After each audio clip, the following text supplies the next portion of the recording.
ঢোলের শব্দে কাঁপছে চারপাশ, মন্ত্রের টানে আর তান্ত্রিক শক্তির লড়াইয়ে যেন বাকরুদ্ধ হাজারো দর্শক।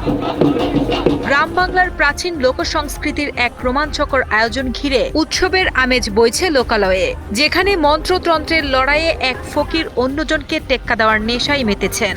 আর সেই রুদ্ধশ্বাস মুহূর্ত উপভোগ করছেন শিশু থেকে বৃদ্ধ এবং নারী থেকে পুরুষ সবাই।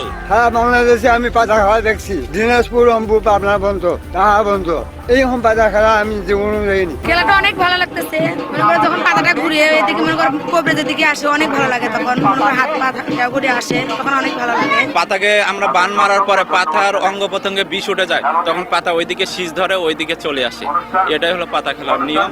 যে কোবরা যত বান মারবে, যার বান যত তীক্ষ্ণ হবে, পাতা ওইদিকেই চলে যাবে। গাইবান্ধার গিদারি ইউনিয়নের হাজির বাজারে 3 দিন ব্যাপী বসেছে ঐতিহ্যবাহী পাতা খেলার আসর। স্থানীয় ও বাইরের মোট 9টি দল অংশ নিচ্ছে এই বিচিত্র প্রতিযোগিতায়। তুলারাশির এক ব্যক্তিকে পাতা বানিয়ে মাঠের মাঝখানে রাখা হয়, আর চারপাশ থেকে গুণীরা তাদের সাধনার জোরে তাকে নিজের দিকে টানার চেষ্টা করেন। যার মন্ত্রের জোর বেশি, পাতা তার দিকেই ছুটে যান। এমনই এক রোমাঞ্চকর লড়াই দেখতে জেলার বিভিন্ন প্রান্ত থেকে ভিড় করছেন উৎসুক জনতা।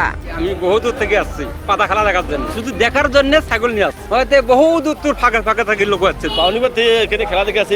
খেলা তো মনে হয় 3 দিন থেকে হতেছে, খুব সুন্দর খেলা দেখতেছে।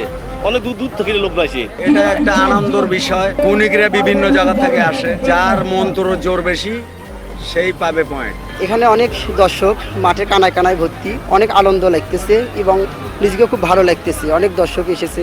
দর্শককে আনন্দ দেওয়ার আমাদের কাজ, এবং আমরা সকল দর্শককে ভালোভাবে আনন্দ দিতে পারি। মূলত বিলুপ্তপ্রায় এই লোকজ সংস্কৃতিকে টিকিয়ে রাখতে স্থানীয় যুব উন্নয়ন সংস্থা এই আয়োজন করেছে।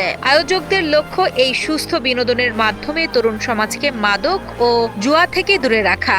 সাংস্কৃতিক কর্মীরা জানান, আধুনিকতার ভিড়ে এইসব শেকড় সন্ধানী উৎসবের মানুষের মধ্যে পারস্পরিক সম্প্রীতি ও মেলবন্ধন তৈরি করছে। এখন এই মাদক অনেক ছড়াই গেছে। মাদককে না বলেই যুব সমাজকে বাঁচানোর জন্য আমরা এই চিন্তা ভাবনা নিছি যে আয়োজনে যেন এই ধরনের গ্রাম বাংলার ঐতিহ্যবাহীগুলো খেলাগুলো চলে। আমরা এই কারণে এই খেলার উদ্যোগটা নিছি। গ্রামীণ একটি খেলা পাতা খেলা। এই পাতা খেলাটার আয়োজন আমরা করে থাকি এই জন্য যাতে যুব সমাজ বিপথে না যায়, বিপদমুখী না হয়। যখন বাড়িতে বসে থাকি তখন আমরা সাধারণত মোবাইল অথবা টিভি ইত্যাদিতে ইন্টারনেটে আসক্ত থাকি। এরকম খেলা হলে আমরা বাসা থেকে আসি, যতক্ষণ আমরা খেলা দেখি ততক্ষণ আমরা ফোন থেকে বাইরে থাকি। 3 দিন ব্যাপী এই লড়াই শেষে বিজয়ীদের হাতে পুরস্কার তুলে দেওয়ার মাধ্যমে পর্দা নামবে এই উৎসবের। লোকজ সংস্কৃতির এই অনন্য ধারা আগামীর প্রজন্মের মাঝে বেঁচে থাকবে, এমনটাই প্রত্যাশা স্থানীয়দের।